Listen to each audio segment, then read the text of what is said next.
자, 인생은 일련의 선택의 결과들이죠. 하루에도 우리는 수십 번, 어떤 경우에는 수백 번도 넘게 결심을 하고 선택을 합니다. 그리고 중요한 선택일수록 그것은 위기의 순간이기도 하고요. 기회와 결단의 순간이기도 하죠. 그리고 그 선택의 중요성에 따라서 그 영향과 여파는 그만큼 오래 가는 겁니다. 그래서 예전에 이런 말이 있었습니다. 순간의 선택이 10년을 좌우한다. 네, 그런 말이 있었고요. 그게 또 나중에는 평생을 좌우한다라고 이렇게 바뀌기도 하고. 자, 우리는 어떻게 말할 수 있습니까? 네, 순간의 선택이 영원을 좌우한다. 이렇게 말할 수 있는 거죠. 그죠? 예수님을 믿느냐 마느냐의 그 순간의 선택은 정말 영원을 좌우하는 거예요. 이 선택의 중요성은 개인에게서뿐만 아니라 집단에게도 마찬가지로 중요하죠. 자, 집단의 대표가 어떤 선택을 하느냐에 따라서 그 집단의 운명이 달라진다는 겁니다. 우리나라 역사에서도 여러분 보시면은 중요한 위기와 결단의 순간에 왕이 무엇을 선택하느냐에 따라 가지고 우리나라의 운명이 결정되었죠. 왕이 바로 우리나라의 대표였기 때문이잖아요. 자, 그러면 한번 생각해 보겠습니다. 여러분, 인류 역사에서 가장 중요한 사건이라면 무엇일까요? 인류 역사에서 가장 중요한 사건. 바로 십자가 사건이겠죠. 왜 그렇습니까? 예수님께서는 바로 인류의 대표로 오셔서 그 일을 하신 거잖아요. 그런데 그동안 인류의 대표라고 말할 수 있는 사람은 누구였습니까? 인류의 대표성을 띠고 있는 사람은 바로 아담이었죠. 그런데 인류의 대표로서의 그 아담의 선택은 한마디로 참담했습니다. 아담은 하나님의 말씀을 거역함으로써 죄가 세상에 들어오도록 만든 장본인이잖아요. 그리고 모든 사람은 아담의 후손이기 때문에 아담이 들여온 이 죄와 사망의 굴레에서 벗어날 수가 없었습니다. 그래서 그 영향은 수천 년 동안 지속되었던 거죠. 그만큼 아담의 그 선택은 정말 중요했던 선택이었는데 말하자면 잘못된 선택을 한 거잖아요. 그런데 예수님은 바로 이 아담의 일을 끝내기 위해서 오신 인류의 대표자라는 겁니다. 그래서 예수님을 표현할 때 마지막 아담이라고도 표현을 합니다. 자, 고린도전서 15장 22절을 다 같이 읽어보겠습니다. 다 같이 시작. 모든 사람이 죽은 것 같이 그리스도 안에서 모든 사람이 삶을 얻으리라. 자, 아담은 인류의 대표로서 모든 사람을 죽음으로 이끌었습니다. 그렇지만 그리스도께서는 인류의 새로운 대표로서 그리스도 안에 있는 모든 사람을 생명으로 이끄시는 역할을 하신 것이죠. 그래서 이 십자가 사건이야말로 인류 역사에서 가장 중요한 사건이라고 할 수 있습니다. 물론 거기는 부활도 포함되는 얘기입니다. 죽으심과 부활. 자, 그렇다면은 인류 역사상 가장 중요한 순간은 언제겠습니까? 바로 오늘 본문에 나오는 이 순간, 주님께서 잡히시기 바로 직전이 아닐까 이렇게 생각해 볼 수 있습니다. 왜냐하면 이 순간은 예수님께서 바로 인류의 대표로서 어떤 선택을 하느냐 하는 그 기로에서 인류의 운명을 좌우할 수 있는 그 선택하는 바로 그 순간이었기 때문이죠. 하나님의 구속사 계획을 성취하기 위해서 6월절 어린 양이 되어서 버림받고 고난받고 죽임 당하는 것을 선택하느냐 아니면 육체적인 편안함을 택하여서 고통스러운 그 죽음 그것을 피할 것이냐. 이 선택이 어려운 이유는 뭡니까?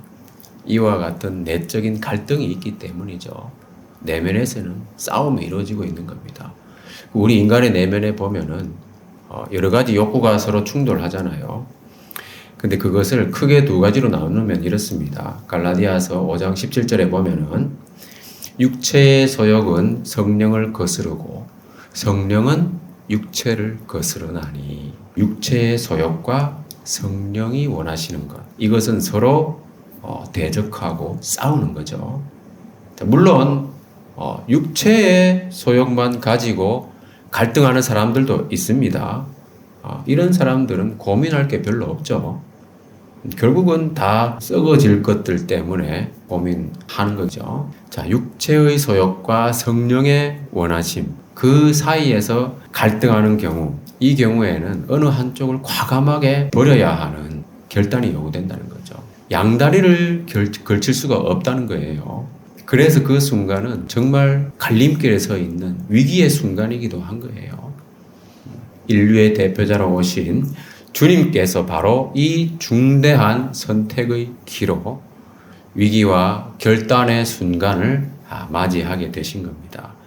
예수님이 이 위기와 결단의 순간에 무엇을 어떻게 하셨는가를 살펴봄으로써 우리도 우리 삶의 중요한 순간에 어떻게 해야 할 것인지 주님의 본을 따라갔으면 좋겠습니다. 자, 그래서 위기와 결단의 순간에 주님께서 어떻게 하셨는가. 자, 첫 번째는요. 육체의 원함이 아니라 성령의 원하심을 구하는 간절한 기도를 하셨습니다. 자, 마태복음 26장 39절 오늘 본문에 보시면은 나의 원대로 마시옵고 아버지의 원대로 하옵소서 이렇게 기도하셨어요. 주님께서 간절히 기도하셨는데 크게 두 가지를 기도하셨다는 거예요. 첫 번째는 뭡니까? 자기의 소원이 이루어지지 않게 하옵소서 이렇게 기도한 거예요. 자, 여러분 내 소원을 주님께 아뢰면서 주여 내 소원을 들어주십시오. 보통 이렇게 기도하잖아요. 그런데 소원을 말하긴 하지만 내 소원이 이루어지지 않게 해주십시오. 여러분 말이 좀 되는 기도입니까? 주님은 이렇게 기도하셨다는 겁니다. 물론 주님의 진정한 소원은 당연히 하나님의 뜻이 이루어지는 것이었겠지만은 우리와 똑같은 육체를 가지고 계시면서 그 한계를 경험하고 계신 주님의 입장에서는 엄청난 고통과 그 죽음 앞에서 그것이 예견되고 있잖아요. 주님 그걸 알고 계시잖아요. 그래서 그것만은 피하고자 하는 자연스러운 그 인간의 마음을 주님은 깊이 느끼고 계신 거예요. 그러니까 이 잔을 내게서 지나가게 하옵소서. 근데 여기서 우리가 놓치지 말아야 될 것은 뭐냐 하면 단순히 주님께서 그 육체의 죽음 그 고통을 피하고자 그렇게 소원을 아뢰는 것은 아니라는 겁니다. 무슨 말이냐 하면요. 주님께서 가장 피하고 싶었던 것은 단순히 그런 육체의 죽음뿐만이 아니라 바로 사랑하는 하나님 아버지로부터 완전히 외면당하는 것을 주님께서는 도무지 받아들이기가 너무 힘들었다는 겁니다. 하나님으로부터 버림받는 아픔, 사랑하는 아버지로부터 외면당하는 아픔, 그것을 주님께서는 피하고자 했다는 거예요. 성부 하나님하고 성자 하나님, 예수님은 완전한 사랑의 관계에 있었습니다. 하나님 아버지께서도 아들 예수님을 극진히 사랑하셨고요. 그리고 예수님도 아버지 하나님을 지극한 사랑으로 사랑하셨어요. 그런데 예수님께서 잡히시는 때로부터 사람들로부터 버림받고 채찍질 당하고 모욕을 당하고 십자가에 못 박혀서 그 목숨이 끊어지는 그 순간까지 하나님 아버지는요, 아들 예수님을 철저히 외면하셨어요. 그리고 철저히 버리셨습니다. 우리 아이들 키우다 보면 이렇게 아이들 자꾸만 아빠 엄마 부르면서 이것 좀 보세요 하는 게 많아요. 근데 그거를 안 봐주면 있잖아요. 아이들이 정말 실망을 하고 상처를 받습니다. 그래서 바빠도 잠깐 가서 보고 이렇게 격려해주고 이렇게 하거든요. 그런데 부족한 우리 인간의 사랑의 관점에서도 그런데 완전한 사랑, 그죠? 하늘보다 높고 바다보다 깊고 그 완전한 사랑으로 서로 사랑하시는 하나님 아버지와 아들 예수님과의 관계에 있어서 그 사랑을 완전히 경험할 수 없는 철저히 외면당하는 그 경험을 예수님을 하게 된다는 겁니다. 실제로 했고요. 그래서 예수님 그걸 인지하고 계셨기 때문에 주님께서는 그 고통을 피하고자 원하셨다는 겁니다. 자, 주님께서 십자가에 달리셔서 하신 말씀 중에 보면 이런 말씀이 있습니다. 나의 하나님, 나의 하나님, 어찌하여 나를 버리셨나이까? 자, 이 말씀은 시편 22편에도 나오는데요. 이것은 인간의 내면을, 그 내면의 슬픔을 표현한 시적인 표현이기도 하잖아요. 그렇지만 그런 단순한 시적 표현을 초월하는 얘기입니다. 그것은 뭐냐 하면 예수님의 진정한 고백이 담긴 외침이었다 하는 겁니다. 어찌하여 나를 버리셨나이까? 예수님은 실제로 그 십자가에서 하나님 아버지로부터 버림을 당하신 겁니다. 철저하게 외면을 당하신 거예요. 크고 두려우신 하나님의 그 무서운 진노를 그 아들 예수님이 몸소 겪으셨다는 거예요. 하나님은, 사랑이 많으신 하나님은 왜 그러셨을까요? 아들에게 이는 내 사랑하는 아들이야, 내 기뻐하는 자라고 몇 번 말씀하셨잖아요. 그런데 십자가상에서는 하나님은 예수님을 철저하게 버리시고 외면하셨다. 왜냐하면 하나님은요, 그 당시에 예수님이 짊어지고 계셨던 온 인류의 죄를 보고 계셨기 때문입니다. 예수님은 인간의 모든 죄를 그 한 몸에 짊어지셨기 때문에 죄를 미워하시는 거룩하신 하나님은 엄청난 노여움과 진노를 무섭게 그 십자가에 쏟아부으신 거예요. 사랑하시는 그 독생자 예수님이 하나님 아버지의 사랑을 전혀 느끼지 못하도록 철저하게 외면하신 거예요. 자, 갈라디아서 3장 13절 읽어보겠습니다. 다 같이 시작. 그리스도께서 우리를 위하여 거수를 받은 바 되사 율법의 부수에서 우리를 함량하셨으니 기록된 바 나무에 달린 자마다 저주 아래 있는 자라 하였습니다. 예수님은 실제로 나무에 달리셔서 하나님의 저주를 받으셨습니다. 겟세마네에서 기도하실 때 주님은 이렇게 될 것을 알고 계셨어요. 그래서 주님께서 이 잔을 내게서 지나가게 하옵소서 라고 하는 그 기도의 좀 더 깊은 의미는 아버지, 저를 철저히 외면하지는 말아 주십시오. 예. 아버지의 그 사랑을 좀 느낄 수 있도록 저를 완전히 버리지는 마시옵소서. 아버지의 사랑을 느낄 수 있도록 적당히 해 주시면 안 되겠습니까? 뭐 그런 의미라고 볼 수 있는 거예요. 그 고통이 다른 어떤 고통보다도 싫다는 거예요. 비록 일시적이긴 하지만은 하나님 아버지로부터 완전히 외면당하고 버림당하는 것은 정말 싫었고요. 그것만은 피하고 싶었다는 겁니다. 그 주님께서는 그것을 알고 계셨잖아요. 그러나 뭡니까?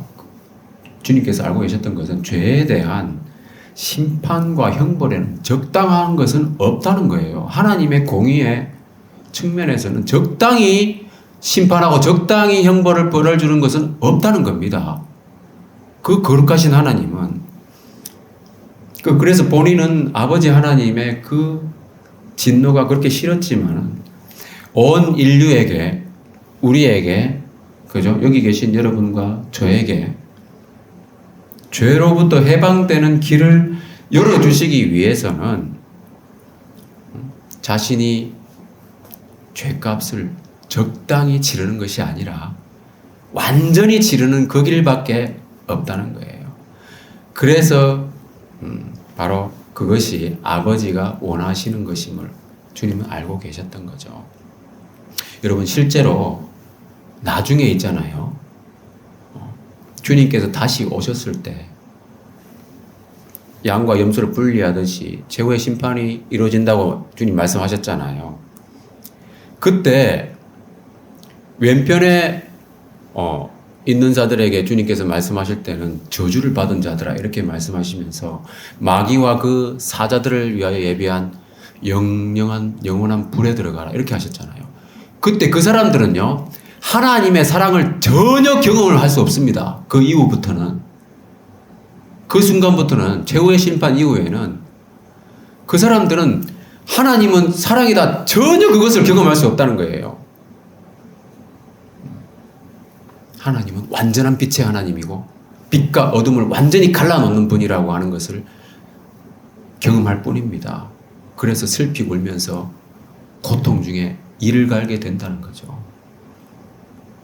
근데 그것을 예수님은 일시적이나마 경험하셨어야 된다는 거예요. 왜? 우리에게 생명의 길을 열어주시기 위해서. 그게 바로 아버지 하나님이 원하시는 것임을 알고 계셨고, 주님도 실제로 마음 깊은 곳에서는 그것을 원하고 계셨죠. 그렇지만 육체적으로 한계를 경험하시는 예수님은 그것만은 피하고 싶었다. 그래서 주님은 아버지의 소원이 이루어지도록 간절히 기도한 겁니다. 자기의 소원이 이루어지면 안 되잖아요. 그죠? 얼마나 감사합니까? 주님께서 그 위기와 결단의 순간에 이렇게 기도하셨다고 하는 거. 그래서 우리가 살 길을 얻게 된 거잖아요. 하나님 아버지의 원하신 것은 정말 하나님 아버지의 소원은 확고했습니다. 온 세상, 온 인류를 위하여 사랑하는 아들을 내어주시기로 한 그 계획, 결코 수정되거나 변경될 수가 없었다는 거죠. 그래서 주님께서는 간절히 기도하셨습니다. 평행구절에 보면요. 누가복음 22장 44절인데요. 주님께서 겟세마네에서 기도하실 때 땀이 땅에 떨어지는 핏방울 같이 되었다 이렇게 표현하고 있습니다.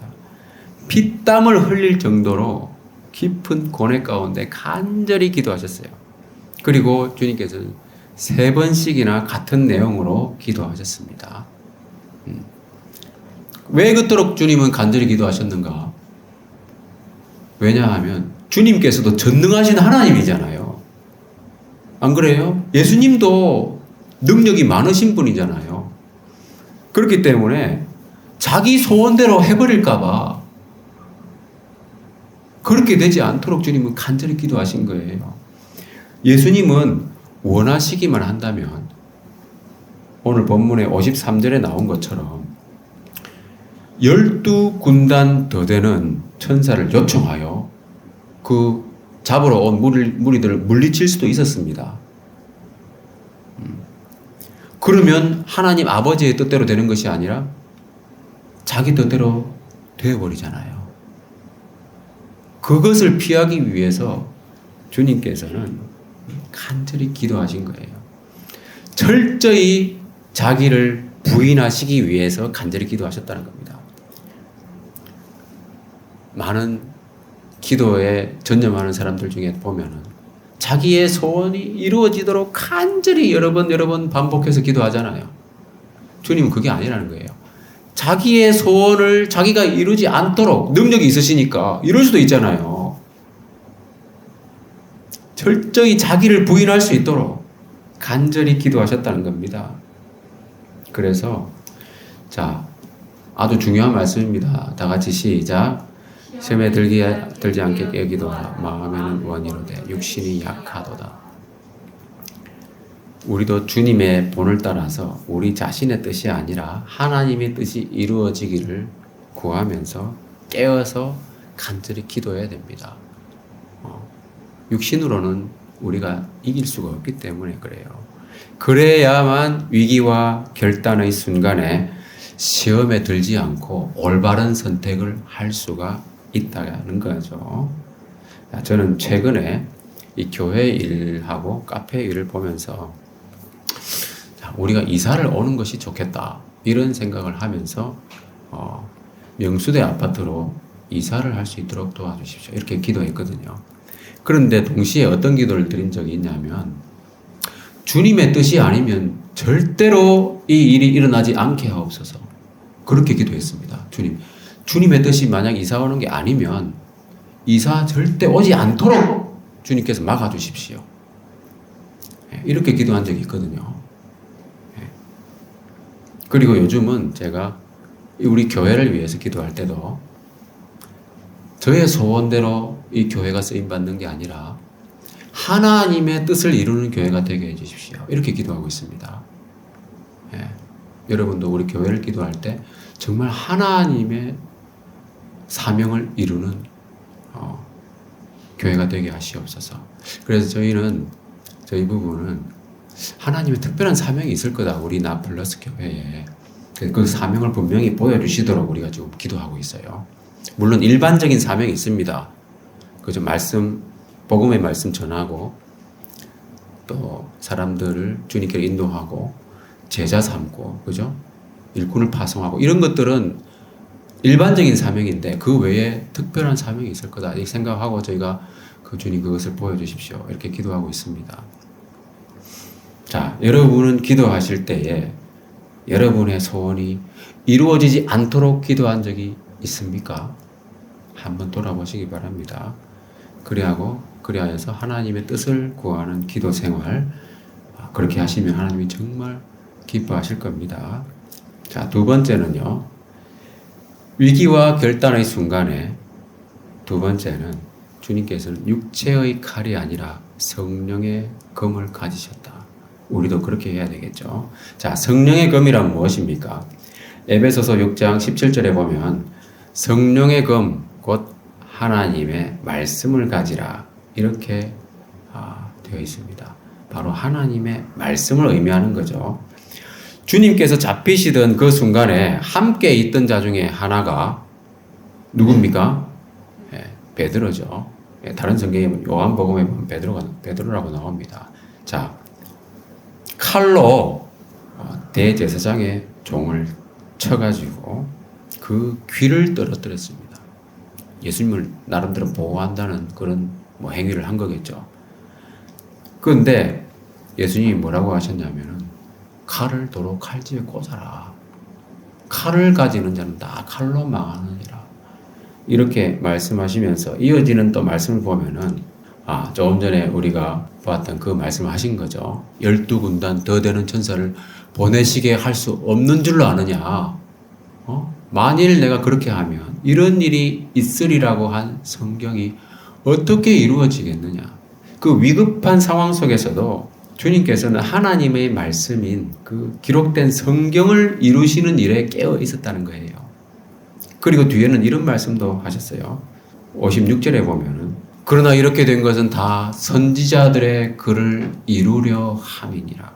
그 당시에 그렇게 긴박하게 돌아가는 상황과 더불어서 이 모든 것을 기록된 성경의 성취의 관점에서 주님은 상황을 해석하셨습니다.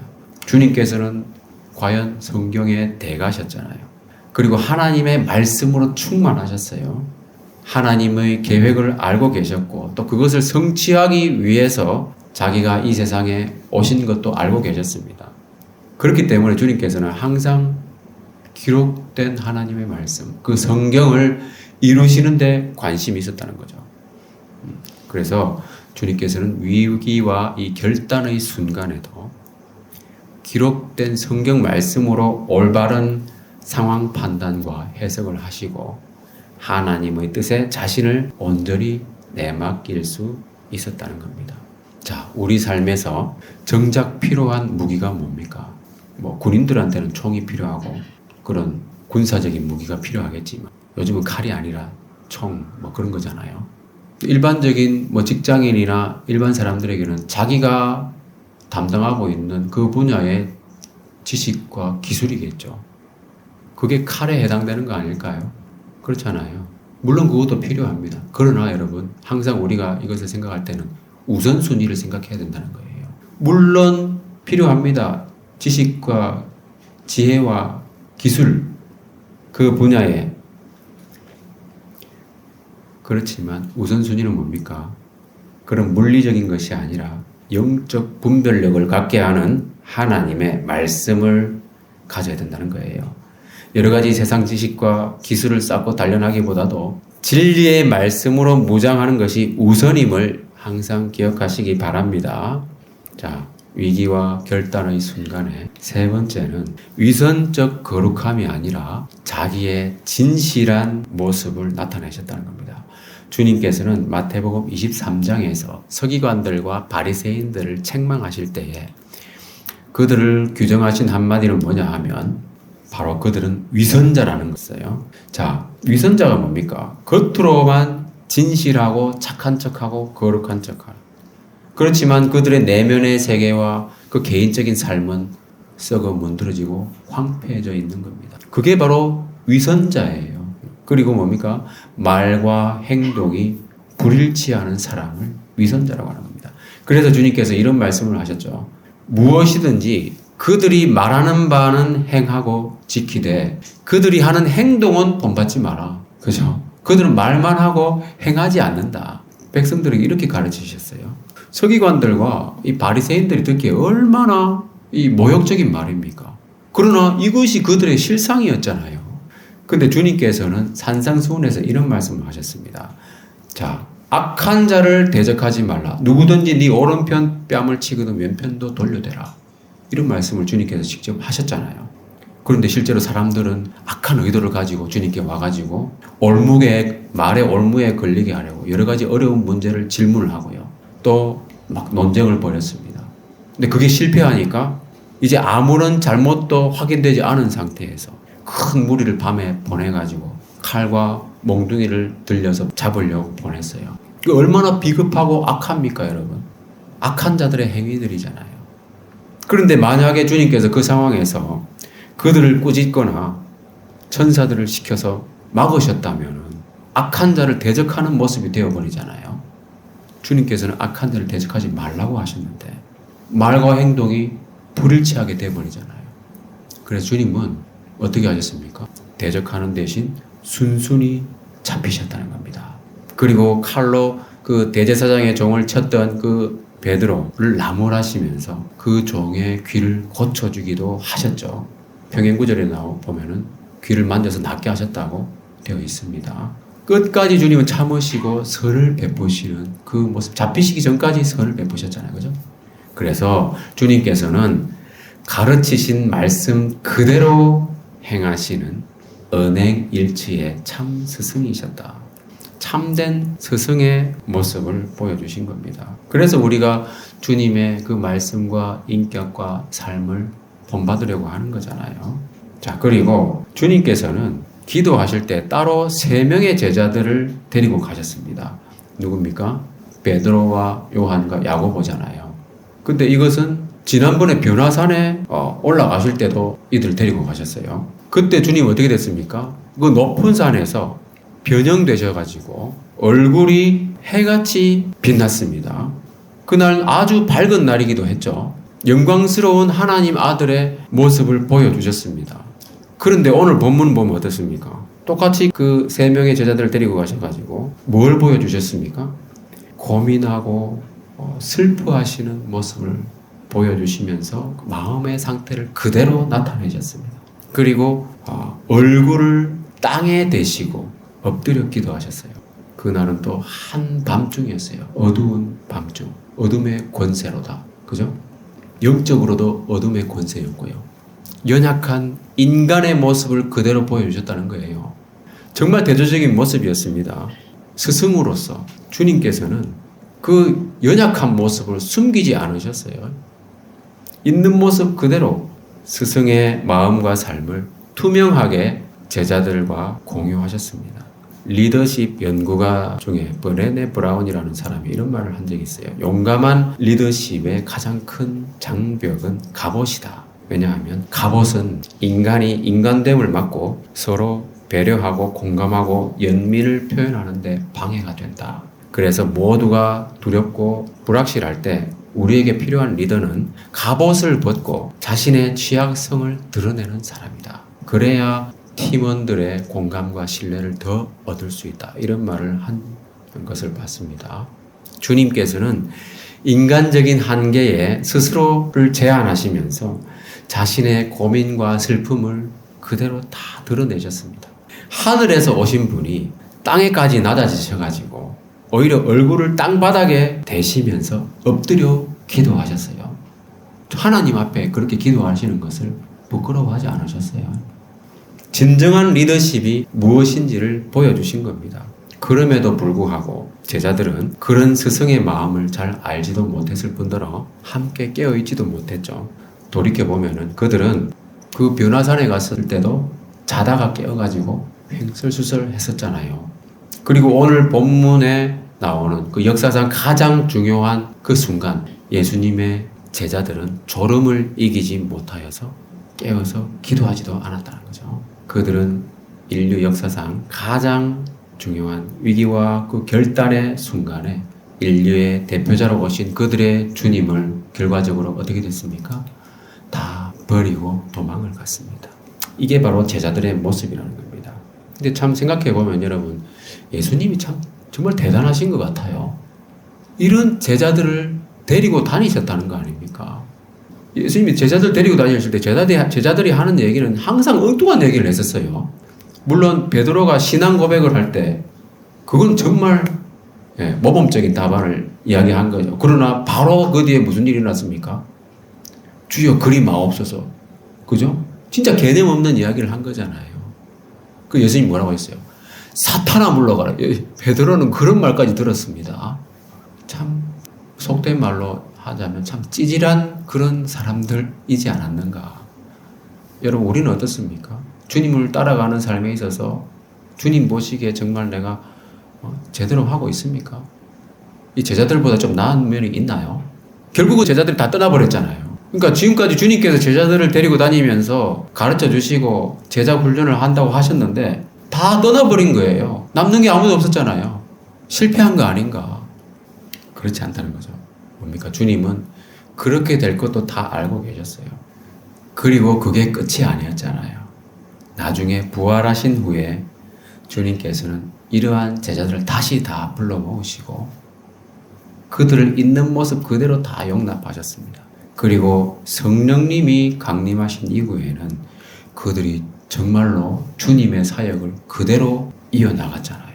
각자 부르신 대로 고난의 길, 좁은 길로 가다가 대부분 장렬한 순교로서 일생을 마쳤습니다. 지금의 제자들의 모습과는 전혀 다르잖아요.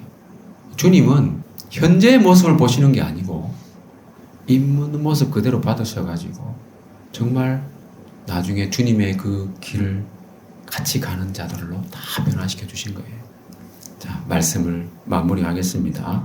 자, 한번 읽어보겠습니다. 에레미야 12장 5절 말씀 다 같이 시작. 만일 내가 보인 자와 함께 달려도 피곤하면 어찌 능히 말과 동지가 되느냐. 네가 평안한 땅에선 무사하려니와 요단강 물이 넘칠 때에는 어찌하겠느냐. 네, 누구에게나 일생일대의 중요한 선택의 순간이 옵니다. 가장 중요한 선택은 바로 예수님을 믿을 것인가 말 것인가. 그리고 믿는다면 어떻게 믿을 것인가. 대충 믿을 것인가. 정말 확실하게 믿고 주님을 따를 것인가. 이런 것이 가장 중요하다고 볼 수 있을 거고요. 이 외에도 크고 작은 상황에 직면하게 되면서 우리가 선택을 하게 됩니다. 그 많은 경우에 그것은 위기의 상황이 될 수도 있습니다. 그것을 준비하는 자세. 그것은 고난에 대비하는 자세이기도 합니다. 그래서 우리가 평안할 때에 그 고난에 대비를 잘해야 된다는 거예요. 다가올 위기와 고난을 대비하는 가장 지혜로운 방법은 뭐겠습니까? 오늘 본문에서 보여주신 바와 같이 하나님의 뜻을 구하는 간절한 기도, 그리고 하나님의 순전한 말씀으로 무장하는 것.